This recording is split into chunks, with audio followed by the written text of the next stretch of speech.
Salut les amis, on se retrouve pour un exercice ultra satisfaisant de thermodynamique. Pourquoi est-ce que c'est un exercice ultra satisfaisant? Déjà, premièrement, parce que c'est de la thermodynamique et que la thermodynamique, c'est toujours ultra satisfaisant. Deuxièmement, parce que tu es ici avec un exercice ultra concret. On parle d'un mitigeur de robinetterie, donc un truc que tu as dans ta maison quasiment à coup sûr.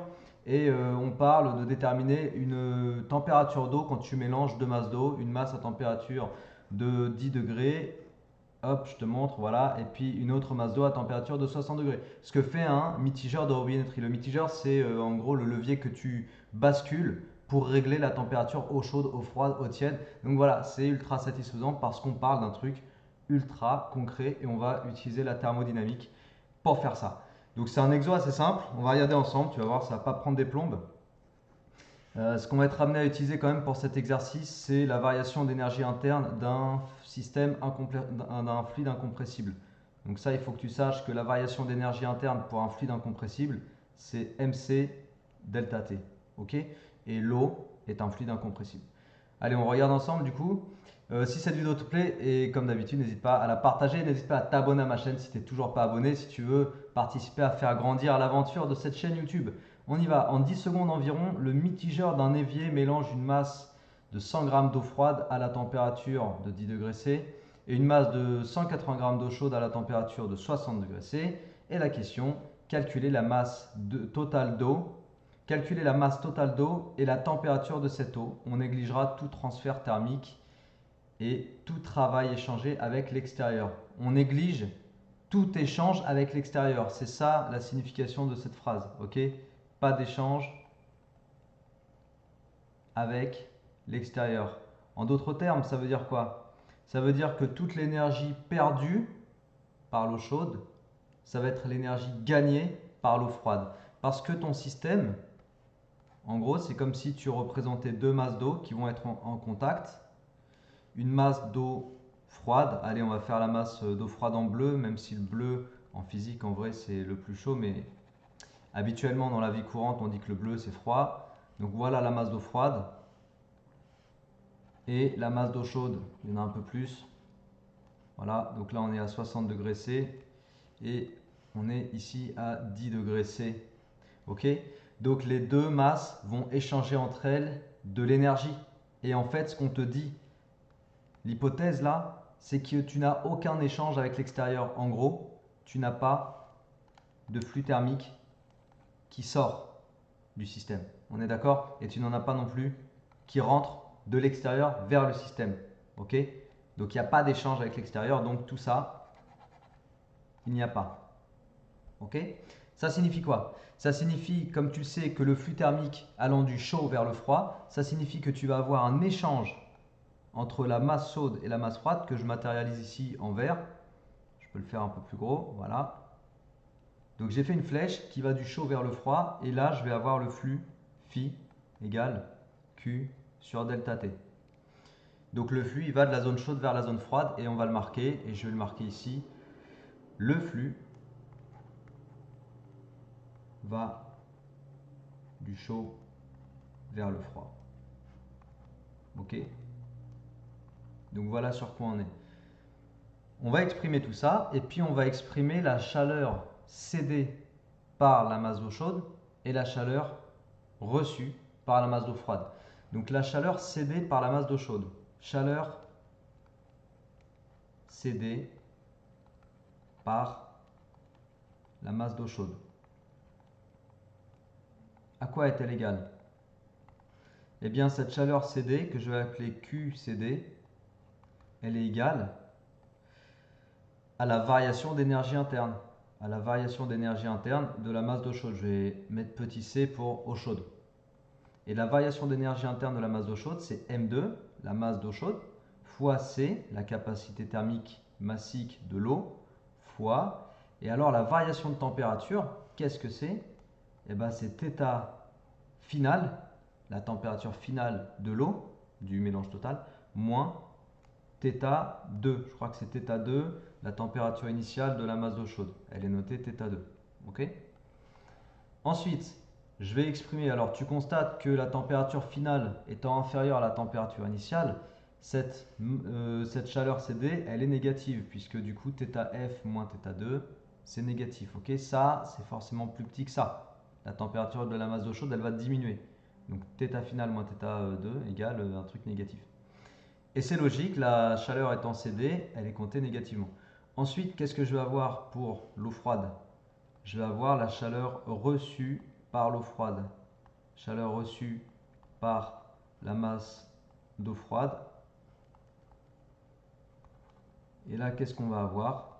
Eh bien, on va écrire que Q reçu égale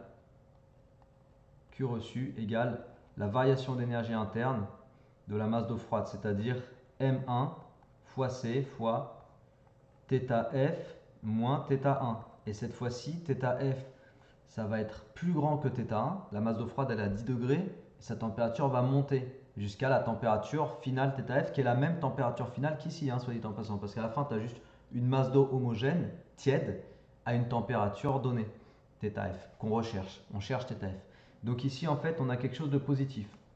D'accord? Ce qui est logique, la variation d'énergie interne de la masse d'eau froide augmente. Et elle est positive. Donc, qu'est-ce qu'on va dire de tout ça? Eh bien, logiquement, que ce qui est cédé par l'eau chaude égale en valeur absolue à ce qui est capté par l'eau froide. Donc, en fait, on a ça.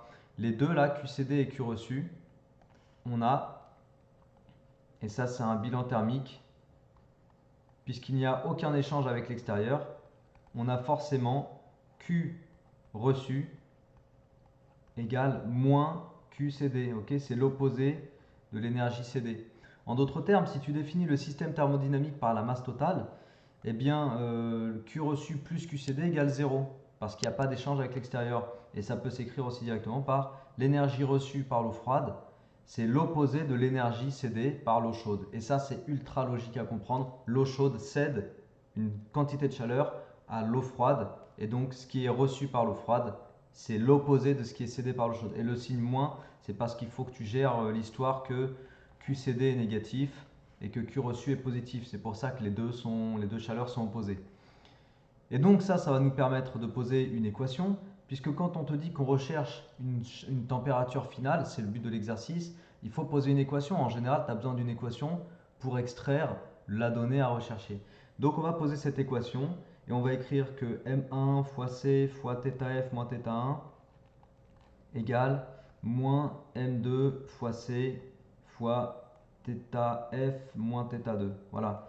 J'en profite pour te dire que si tu veux plus d'exercices de ce genre et des exercices un peu plus élaborés, un peu plus exobilants, n'hésite pas à aller voir sur mon site ce que je propose sur les exosynthèses de physique-chimie pour le programme de terminale. Ok, terminale spé physique-chimie, il y a plein d'exobilans synthèses proposés sur mon site.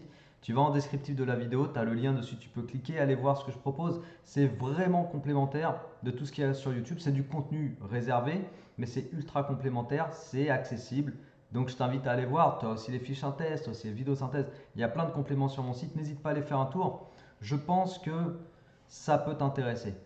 Donc on continue notre résolution d'équation. Tu as vu que j'ai simplifié par la capacité thermique massique, j'en ai pas besoin puisqu'elle est dans les deux membres.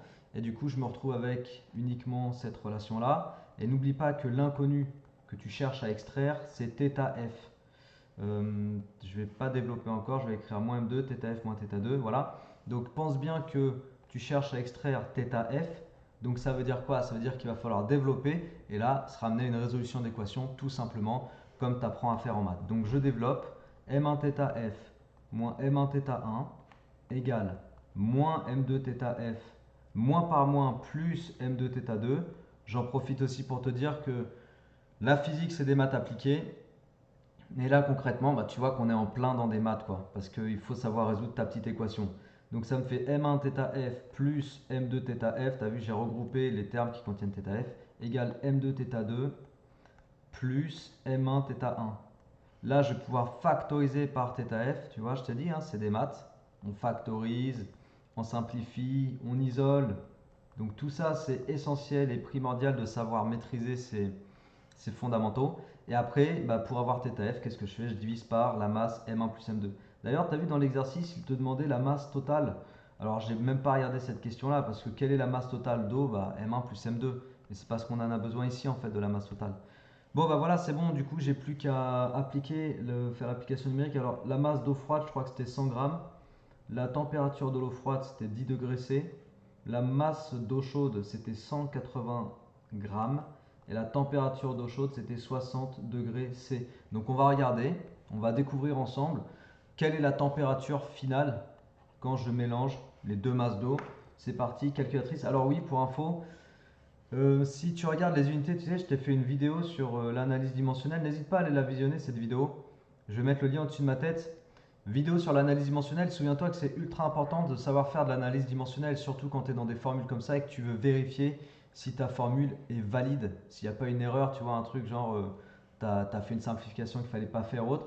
Là, je vais laisser en grammes ici. Ensuite, là, je vais avoir quoi? Là, je vais avoir des grammes fois des degrés C. Ici, je vais avoir des grammes fois des degrés C. Donc, globalement, le numérateur, ce sera des grammes fois des degrés Celsius. Et en bas, je vais laisser des grammes. Bon, bah, qu'est-ce qui se passe? Je simplifie les grammes, il va me rester des degrés Celsius. Du coup, je n'ai pas à me casser la tête à faire des conversions de grammes à kilogrammes. Ce n'est pas nécessaire. Tu vois, et l'analyse dimensionnelle, elle est pratique pour ça parce qu'elle me permet de prendre en compte cette chose-là et à éviter d'avoir à me prendre la tête avec des conversions, quoi. Allez, on y va du coup pour le calcul. Donc M2 c'est 180 fois θ2 60 plus 100 fois 10 divisé par M2 plus M1, ça fait 280 si je calcule bien. Et donc tu obtiens une masse, une température finale d'environ 42, on va mettre que deux chiffres significatifs, 42 degrés Celsius. Et c'est complètement cohérent, complètement compatible avec la situation qu'on est en train d'étudier. On a en fait une masse d'eau froide à la fin qui est à température de 42 degrés Celsius. Voilà ce qu'on peut faire en thermodynamique les amis, j'espère que ça vous a plu. Encore une fois, si c'est le cas, n'hésitez pas à partager cette vidéo et à vous abonner à cette chaîne et à aller voir sur mon site internet tout ce que je propose en complément de ce que je mets à disposition sur YouTube. Sur ce les amis, travaillez bien, portez-vous bien et je vous dis à la prochaine. Ciao!